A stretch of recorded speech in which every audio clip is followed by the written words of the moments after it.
on guys, it's Modern Warfare here, welcome back to another video. So, a bit of a different video for you guys today. I've got a console here that somebody sent me to repair. I don't normally do this, but it's kind of, you know, a friend of a friend kind of thing. And I thought I might as well make a video on it. So this console is basically bricked at this point. It won't boot into Zell, it won't boot into the dashboard. I'll just show you here what happens when you turn it on. It's an RGH2. They've got the fan speed set to 100%, so apologies for that, but yeah, it's an RGH2, it takes a while to boot, but we'll show you what happens here when we boot it up. So yeah, basically what happens is you get a red ring of death, and on the screen up there you can see it says system error, contact Xbox customer support E79, so it will not boot. So yeah, that's a bit of a problem. So that was me just trying to boot into the normal dash. If I power it on with the eject button to try and boot into Zell, nothing happens, like completely nothing. All you get is no display on screen and it doesn't appear to boot.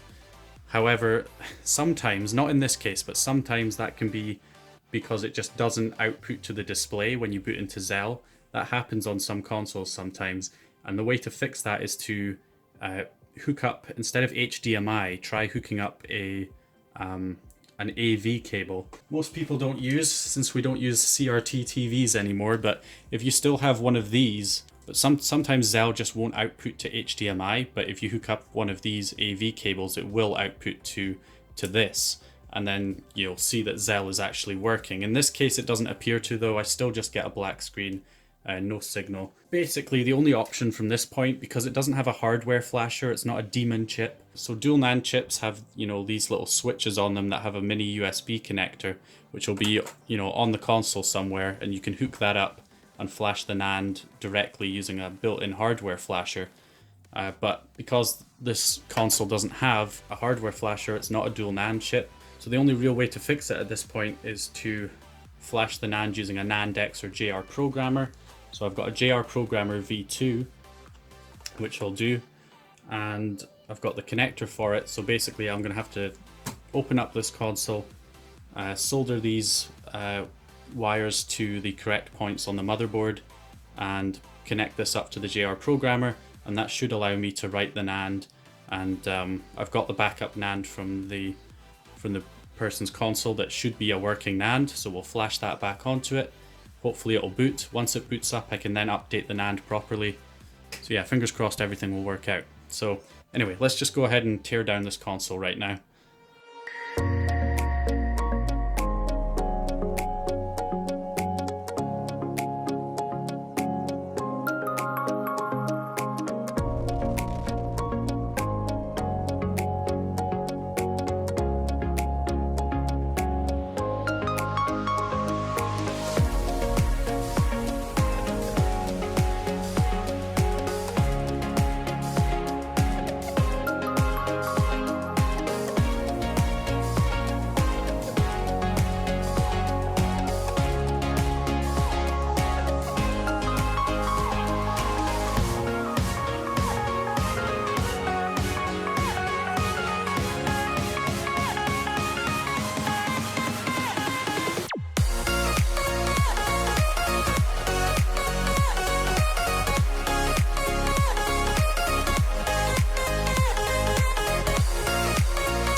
Okay, so now we've got the console open.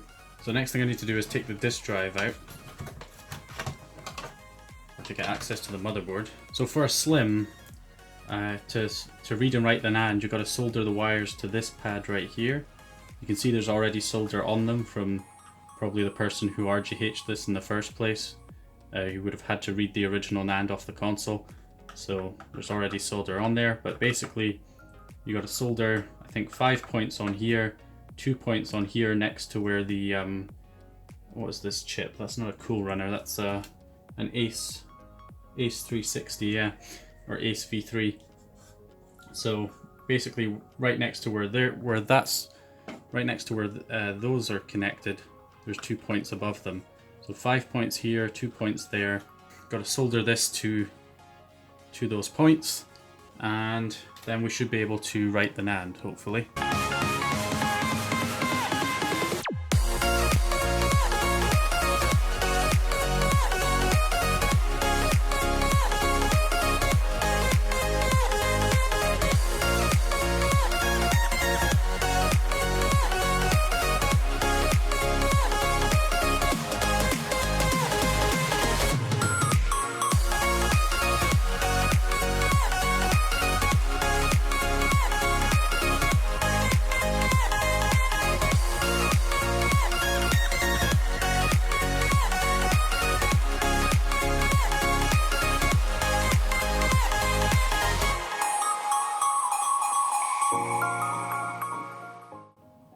Okay, so I've got the wires soldered now, and they're connected to the JR programmer, which is also connected to the computer by a mini USB.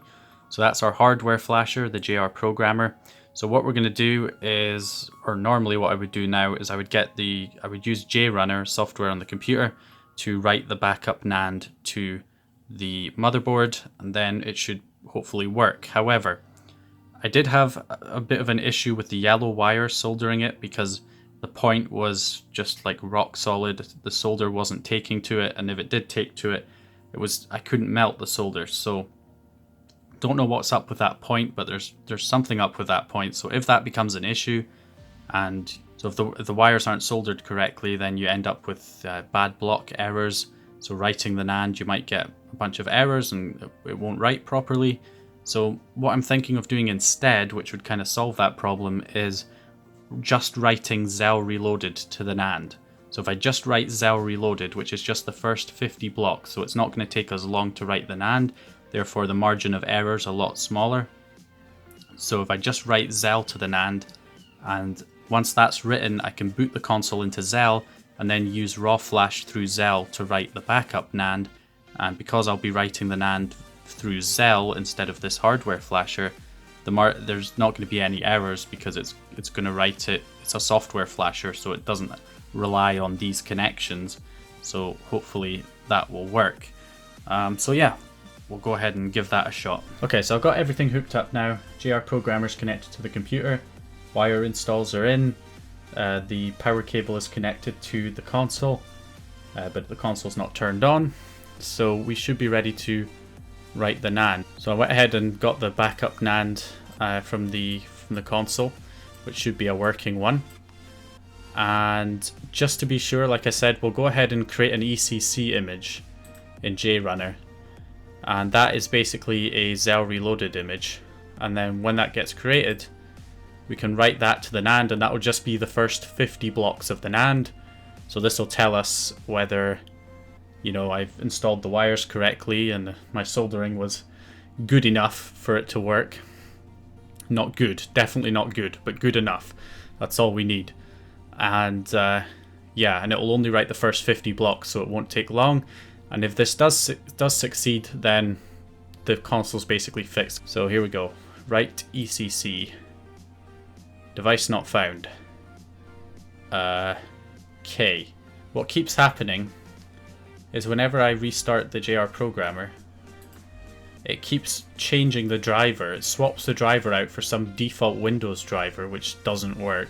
Windows just will not let me use the driver that I want to use. It wants to use its driver or whatever, which doesn't work. You know, even if I try and uninstall the device, you know, if I scan for hardware changes, it just comes back and installs that default driver again. Okay, so I had to switch to a Windows 7 laptop here, so hopefully it will work now. So I've got my flash DMP loaded. I'm just going to create an ECC image.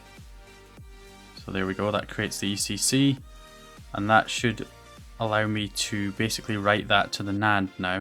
So write ECC, flash config, there it goes, it's writing. You can see the JR programmer there flashing as it's writing the NAND. There we go, 40 blocks, just about there. There you go, done. So that's it. Console should be fixed at this point. You know, even if I can't write the full NAND dump, now that I have Zell on here, I can boot into Zell and flash it with Zell Reloaded. But, you know, if my soldering is decent enough to write the whole NAND, I might as well just try it anyway. So let's go ahead and write NAND. And that's going to try and write the entire NAND now. So that whole backup NAND will be written to the console. Alright, so far so good. It's just about done. Any second now. As soon as it gets to F. Yeah, there we go. No bad blocks whatsoever. Okay, so I didn't have to use my backup plan. I wrote the whole NAND. So all I got to do now is power on the console, test it. Hopefully it boots, and it'll boot into 17511. You can see there, the kernel's 17511, so I'll have to run it through exe build and update it to 17526, which is what the person was trying to do in the first place, which caused it to get bricked. So Need to make sure I can update it to 17526 okay. And then that should be it, hopefully. Okay, moment of truth time. Just gonna turn this on. Whoop. Grab that resistor. There we go. Glitching. Trying to glitch. It's an RGH2, so it can take some time. Oh, that was fast. So, we are booting. Are we going to get into the dashboard, or are we going to get E76 again, or whatever it was? 79. Can't remember. Hey, there we go. Booted into dash.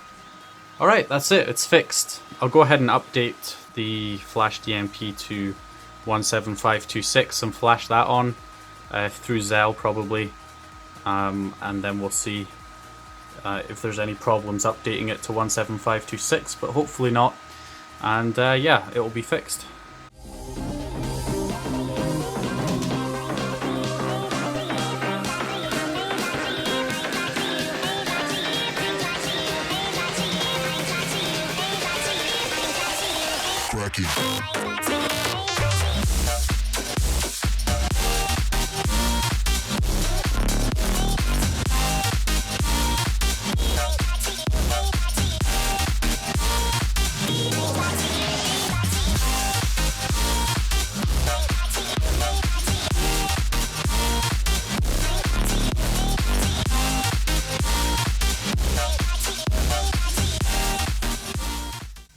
Okay, so this is the console all put back together now. Taken off the Nand X wires or JR programmer wires. So it should all be working. I've updated the Nand to 17502. So I'm going to power it on here, make sure it works. Hard drive's back in, or the hard drive cable's plugged in. So you know, all the profiles and plugins and dash launch and all that should be back on it. It's booting right there. Xbox 360. I don't actually have a controller, so I'm just using a keyboard. So there it is. It's booted up. It's definitely fixed. It's working. I'm just going to go down to System, Console Settings, and System Info. So there's dashboard 17526. So it's fixed, it's all working now, it's ready to be sent back. Hope you guys enjoyed the video. It's a bit of a different video, but again, I don't do this very often, so I thought I might as well take the opportunity to make a video on it now in case I don't do another one of these again. So yeah, anyway, hope you guys enjoyed the video or found the information useful. If you did, please leave a like and subscribe, and I'll hopefully see you guys in the next one.